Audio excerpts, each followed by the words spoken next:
Kalau pakai SSD SATA yang lebih kencang daripada harddisk 7200 rpm masih dirasa kurang kencang, ya mau nggak mau harus hijrah ke storage yang lebih kencang, yaitu NVMe. Lebih kecil, lebih simpel.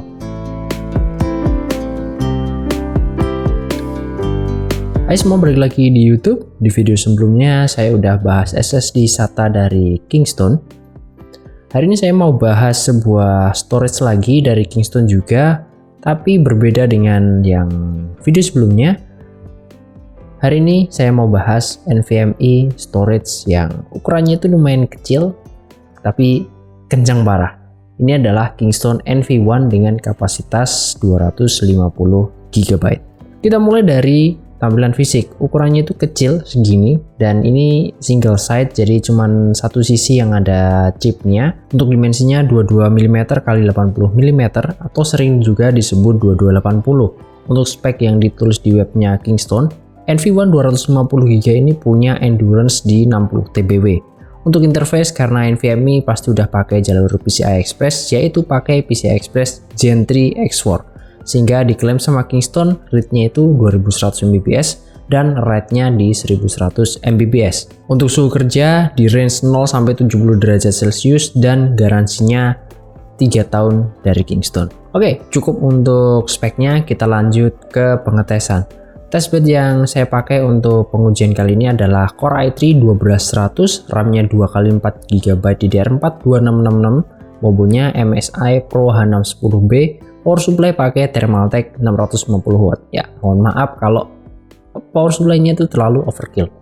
Oke, benchmark dengan Crystal Disk Mark profile default, kita dapat read di 2481 Mbps dan write di 1249 Mbps.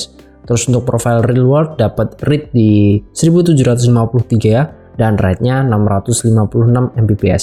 Kelihatan lumayan penurunnya, tapi ya udahlah ya. Kita lanjut ke file copy dengan kapasitas sekitar 11 GB. Di awal-awal itu kenceng banget sampai 1,5 Gbps, tapi ada penurunan bertahap yang sampai titik paling rendah itu di sekitar 89 Mbps. Tapi tenang aja, masih ya under semenit lah untuk waktu kopinya, dan itu masih bisa disebut kencang. Untuk suhu pada saat idle cukup adem di 37 derajat Celcius, sedangkan waktu di benchmark naik ke sekitar 54 derajat Celcius. Ini kondisi ruangan ber-AC dengan suhu ruangan ambientnya sekitar 25 derajat.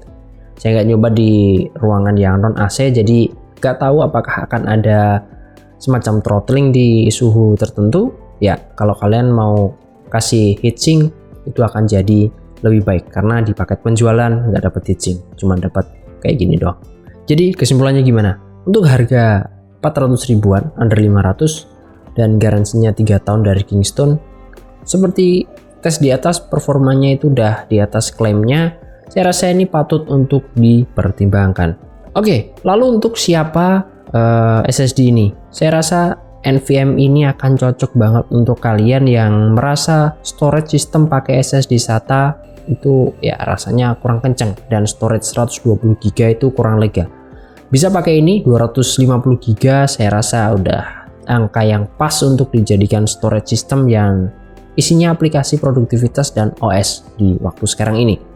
Atau bisa juga untuk use case mau dipartisi 120 GB untuk sistem, terus sisanya mau dipakai untuk nyimpan file yang mau dipakai buat kerja, kayak edit video misal. Atau bisa juga untuk kalian yang mau upgrade storage laptop yang punya slot NVMe dan slot SATA-nya dijadiin storage kedua dengan SSD SATA. Itu akan kenceng banget dan enak banget laptopnya untuk dipakai harian. Oke, gitu aja dari saya untuk video kali ini. Thanks udah nonton sampai akhir. Boleh di like kalau kalian suka sama videonya. Subscribe buat yang belum. Dan thank you. Bye-bye. Assalamualaikum.